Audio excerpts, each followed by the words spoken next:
Alright! Magandang gabi po sa inyong lahat dyan and welcome sa XML Tournament Supernova Arena. Magtatapat po ngayong gabi ang Taipei H New Gen versus Nox Cosmo. So again sa mga viewers natin na kakapasok lang po sa ating live, magandang gabi po. Ako po pala ang naririnig nyo ngayong gabi at ang pangalan ko po ay Alfred Plays. So right now ang Taipei H New Gen, sila po ang nakapwesto ngayon dito sa ating blue team, and for the red side naman ay maglalaro ang Nox Cosmo. So yung mga players ng Taipei H New Gen, nandito si Shen.GG, si Super RJ, Benzu, Brygad at si Kuya Ryuji. And for the side ng ating Nox Cosmo, nandito si Lord Iskehan, Franklin Saint, ano pangalan nito? Si Prince Vince. Mahirap naman bigkasin ng pangalan na to. Si Super Del at si Kuya Bentoy. Uy, nakapagtanggal pala ng dalawang heroes yung Taipei H New Gen by removing this crack and yung Matilda. And ang side naman ng ating Nox Cosmo ay tinanggal na yung Zushin and Freya. Agad-agad kumuha ng Yisun Shin, ladies and gentlemen, ang Taipei H New Gen. So yung pili nila ng YSS dito, gusto nilang magkaroon ng maagang vision and control doon sa mga information na pwedeng pinagtataguan or possibly ay pagtaguan ng Nox Cosmo dahil doon sa kanyang mountain shocker, di ba? Kaya niyang makita at masilayan kung saan ba nagpunta yung mga players ng Nox Cosmo, considering na meron silang Hilda. Itong Hilda ng Nox Cosmo, yung magiging roamer ng kanilang kupunan ay talagang lagi lang to tatambay doon sa damuhan ng ating game number 1, and carry ay sisecure na nga din ng Nox Cosmo kasabay ang isang Sora. So ibig sabihin lang nito mga bossing, mga madam, ay na-reveal na yung gold lane at XP lane, pati na rin roamer ng Nox Cosmo. And for the members naman ng Taipei H New Gen, nakakagulat na maaga silang kumuha ng isang Aurora despite na napakarami pang heroes na available sa ating current meta. Nandyan pa nga yung Forza na pwedeng mapili o kaya naman yung iba, pero sigurado tayo hindi lalabas ng Taipei H New Gen yan kung wala silang nakahandang ang tawag dito, wala silang nakahandang estratehiya kung paano nila mapapagana yung ganitong klaseng lineup. And meron pa rin silang napili na Yuzong, yung dragon ni Shen.GG, na ito yung tatapat sa isang Sora later on. And for the last ban ng ating dalawang teams, Leomord and Xintian will not be both available at nakapili na ng Suyu, ladies and gentlemen, itong Nox Cosmo as their jungler. And kumuha na rin ng Hylos and Harit itong Taipei H New Gen. So isang hero na lang yung ating inaantabayanan, yung Nox Cosmo. Sila pa yung nag-iintay ng kanilang mage hero, and at this time ay talagang pinag-iisipan nila maigi kung ano yung kanilang isi-secure. And ayun napili na nga nila yung kanilang Lilia bilang mid lane hero. So, eto na, sa mga nanonood at kakapasok lang sa ating live, magandang gabi po sa inyong lahat dyan. So, ilang segundo na lang yung ating iintayin at dadako na tayo sa ating loading screen. Alright, magandang gabi po ulit sa inyong lahat, and welcome sa XML Tournament Supernova Arena. Ako po ang kasama niyong shoutcaster for tonight. At pangalan ko po ay Alfred Plays. Ang laban na to ay between Taipei H New Gen versus Nox Cosmo. Kaya ikaw na nanonood ngayon at hindi ka pa naka-follow, baka naman kung kailangan mo ng shoutcaster, EM is the key.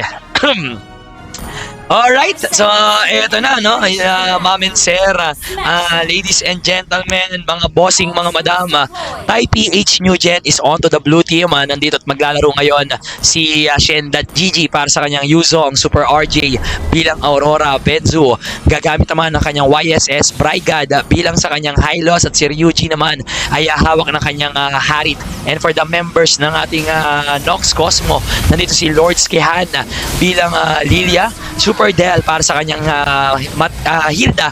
Bentoy, yung ating Sora. Si Franklin Saint, gagamit ng kanyang Suyu. At si Prince. Ano to, ang hirap talagang bigkasin ng pangalan nito, tol, no? So, okay, hayaan muna natin yan na, uy, na first blood na pala, no? Nakakuha na agad ng maagang first blood. Etong side ng ating Nox Cosmo at yung kill na yon, kung hindi ako nagkakamali, napunta kay Lords Kehan. So, si Super RJ, yung maagang napuruhan, no? And kung titignan natin yung bakbakan ng ating mga junglers, no, kanya-kanyang ikot na lang muna yung kanilang ginagalawan sa may gold lane, mga tatapatan. Oops, ako, si Ryuji, kalahati yung kanyang buhay, pero lalaban naman ito kay Prince Fitz. Talagang panggitin ng pangalan ng Prince na lang, yung itatawag ka dyan sa carry na yan, no? Ang hirap lang mag-shoutcast, no? Ang hirap bang bigkasin ang pangalan nito ni Kuya Carry, pero ito si Super Deli, Super Del, no, pinapahirapan niyang mag-farm itong si Benzu patuloy lang na nilalapitan. And sa baba naman ng ating mapa, Shen.GG ay napapalaban dito kay Kuya Bentoy. Nasa likuran si Super Del, hahabalos ng kanyang mga ano ba yun, yung mga kanyang sandata na axe, no? Ano ba? Palakol! Palakol nga, no? Yung gamit-gamit ng isang Hilda. And na-take down nga si Shen.GG doon sa maagang rotasyon na pinakita dito ng side ng ating Nox Cosmo. And right now, yung ating turtle mukhang hindi na yata makaka-contest pa itong IPH New Gen. Franklin Saint securing his first turtle for this game. Si Super RJ tumatakbo naman, pero si Brygad yung kanilang inabutan, at yung kabayo men ginawang tapa, pero lalapit ngayon yung ating Yuzong. Uy, nabigyan si Kuya Bentoy, pero yung ating orange pa inaagaw pa yata nila. Shen.GG napupuruhan, isang one hit na lang, pero nandun yung kanya sustainability. Sabi dito ni Franklin Saint, men, kahit makunat ka, kayang-kaya kita, kahit dragon ka pa ay hindi ka uubra, di ba? Franklin Saint with a beautiful KDA. 3-0 na yung kanyang naitakdang or rather naitalang score sa kanyang kill count. Uy, si Brygad na naman. Ako, yung kabayo! Nandun naman yung Frigid Glacier, pero makakataka si Kuya Brygad. Isang one hit na lang yun, pero may happy birthday yata, no? May sapusa yung buhay ng kabayo at that time. And kung titingnan natin, dito naman sa may bandang iskinita, uy, nagamit yung Mountain Shocker ni Kuya Benzu, Super Del. Tatakbo na lang muna, 3 minutes sa ating game time. Lamang pa rin yung side ng ating Nox Cosmo. Sa gitna, si Prince ay nagdo-double lane na, no? Yung carry, pinapabilis niya na yung kanyang farming rotation para at least kahit papano mabilis siyang mag-scale up. Pero speaking of scale up, si Bentoy ay napagamit ng kanyang Petrify. Uy, Bentoy! Nilipad ng kanyang mga kamao, pero na-take down pa si Shen.GG. Lilipat na naman sa gitna. Itong, sa taas naman daw tayo. Yung Zaman Force ay nailabag ni Ryuji, pero magsisipagtakbuhan na muna yung mga members ng Thai PH New Gen. 4 minutes sa ating game time, no? And lamang pa rin ng 3,000 ba? Yes, 3K gold nga yung lead na meron ang Nox Cosmo, and now turtle is available. So, pangilang turtle na to, no? Pangalawang turtle pa lang. Second turtle sa ating game. Ayan na, na-render na ni Franklin Saint si Benzu. Uy, sa may top lane yung kanyang main target, pero si Super RJ hindi gumagalaw. Hindi gumagalaw yung Aurora, no? May tinatype lang daw. O may binibili. Pero ito na, sa may bandang kaliwa ng ating mapa, mapapalaban, Brygad! Naglapag ng kanyang carpet. Lapit ngayon yung mga shuriken! Nabigyan yung Hylos, tol! May Frigid Glacier naman na ilalapag. Super RJ, tumatakbo. Traceless out para dito kay Benzu. Lapit ngayon si Super Del! Isang one na lang si Super RJ! Uy, tinamaan ng pana, pero dahil doon sa Pride of Ice ay nagkaroon ng second life, no? Si Super RJ, hindi siya tuluyang na maalam, pero speaking of paalam, yung carry ni Prince doon sa may top lane, men, na nabigyan ng isang harit. At lilipat naman tayo dito sa may baba ng ating mapa. Ang ginagawang rotasyon ngayon ng Thai PH New Gen, men, yung kanilang YSS ay humihiwalay na, no? Yung Yuzong ni Shen.GG siya yung sumasama na doon sa mga laban para ma-maximize nila yung kanyang dragon na pwedeng mag-takedown, no? Once na maging available yung kanyang Petrify. Pero speaking of takedown, yung Glorious Pathway gagamitin si Bentoy ay kanilang tina-target. Nandun yung kanyang pag-dash out. Franklin Saint with the washing. Pero mabilis din naman din na nagdesisyon na mag-back away na lang muna yung Thai PH New Gen. 7-2 yung ating score. Starlium Sight ay available dito kay Ryuji. So meron ng first item na nabili mga bossing mga madam yung ating Harit. And at this moment, no, yung ating turtle 17 seconds bago mag-spawn. Wala pang nakukuhang turtle, no, yung Thai PH New Gen. Si Venzu, despite na meron siyang Mountain Chopper, no, naaabuso yung kanyang CCTV. At speaking of abuso, Franklin Saint inikutan at nilikuran yung ating Venzu doon sa baba ng ating mapa. May kasama pang Torre na na-secure yung side ng ating Nox Cosmo, and now Turtle ay sinisimulan ng kunin ng ating Nox Cosmo. Pero sa gitna na lang muna yung Carpet, yung Dragon ay nagamit. Naku po, magsisipag takbuhan yata, pero si Shedan GG naiiwan yung Yuzong, men. Si Frygat ay nadamay pa, and that's gonna be a 2-man down para po sa side ng Thai PH New Gen. Lipat yung Nox Cosmo para mang-agaw ng mga objektiba, pero nakita si Super RJ. Ikaw na lang daw muna, best. Bumukuha ng purple, nagnanakaw actually si Franklin Saint ng kanyang purple, no? Pero nung nakita niya yung Aurora, na aware sila na wala pang Pride of Ice at that time, bigla na lang tinake down nila ito. Pero si Super Del ay medyo napalalim yata. Wala nang Torre doon sa gitna, pero lulusob at papasok si Bentoy. Shed.gg ay tutumba sa kamay ng Nox Cosmo. Nandoon yung Frigid Glacier at nagamit nga din, pero 4 ang nawala para po dito sa Thai PH New Gen. Grabe yung MLBB na pinapakita ngayon ng Nox Cosmo, sa mga nanonood, sa mga live viewers natin. Hello po sa inyong lahat dyan.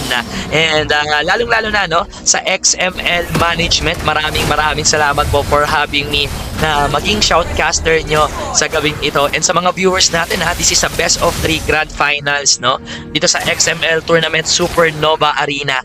So meron pa tayong dalawang inaasahang labanan, no, kung makakatabla kung sino man ang matatalo dito. Pero doon sa top lane, men, grabe na yung pambubusabos ni Franklin Saint, no. Hindi na siya kinakaya dito ng Thai PH New Gen. Kumbaga, yung kanyang kalakasan ay hindi na masukat, diba? And kung makikita natin yung mapa, men, wala pang nababasag na Torre ang Thai PH New Gen. Pero Nox Cosmo ay talagang palong-palo. Ito na naman yung palo sasapakin galing sa itaas. Pero kay Super Del mapupunta yung kill with the power of wilderness at natuluyang sumabog yung Holy Shield doon sa inhibitor turret onto the top lane. And now, sa gitna naman yung kanilang magiging objektiba. Ito na, nakasakay sa bangka. Lapit na naman si Bentoy. Dash in, Super RJ with the Frigid Glacier. Naging frozen. Si Kuya Bentoy, Zaman Force nagamit. Pero Shed.gg, namatay na naman yung Yuzong. Thai PH New Gen. Hindi tumatagal yung kanilang isa sa mga frontline hero, no? Yung Yuzong na sana'y magzone ng mga players ng Nox Cosmo. Ang bilis niyang matunaw, no? Ang lalambot siya. Actually, lumilipad pa lang yung dragon na duguan na, no? Hindi na nga umaabot doon sa punto na nailalapag niya or nagagamit niya yung Petrify combo para makapag-Furious Dive and Dragon Tail. Pero teka lang, si Ryuji napagamit ng Zaman Force doon sa may top lane, no? Hindi niya in-anticipate na hindi pala lalaban itong Nox Cosmo. Pero speaking of laban, another Frigid Glacier ay hindi naman din kukonekta sa side ng ating Nox Cosmo. Transition yung Nox Cosmo sa baba ng ating mapa, pero yung Thai PH New Gen kailangan nilang dumepensa. Lord ay magmamarcha dito sa gitna, mga bossing, mga madam. This is the level 1 Lord ng ating bakbakan. Unang Panginoon para sa salpukan ng ating game number 1. Glorious Pathway ay nagamit na nga. Yung Panginoon ay naging available, pero mahambalos dito sa gitnang Torre. Naku po, pasok ngayon yung ating Frygod! Hindi nakalabas yung kabayo, men! Naipit doon sa kanyang carpet! Naku po, nabigyan pa pa si Ryuji. And 3-man down yung side ng Thai PH New Gen. Lilipat na ngayon ang mga tropa ng Nox Cosmo doon sa baba. 2 inhibitor turrets ang nawala na. Nako. Hindi ko na maintindihan kung paano pa ba mananalasa at tuluyang tatapusin ng Nox Cosmo yung ating game number 1. 1-0 para sa Nox Cosmo dito po sa XML Tournament Supernova Arena. Tinalo mga kaibigan ang Thai PH New Gen. 1-0, pupunta na tayo sa ating game number 2.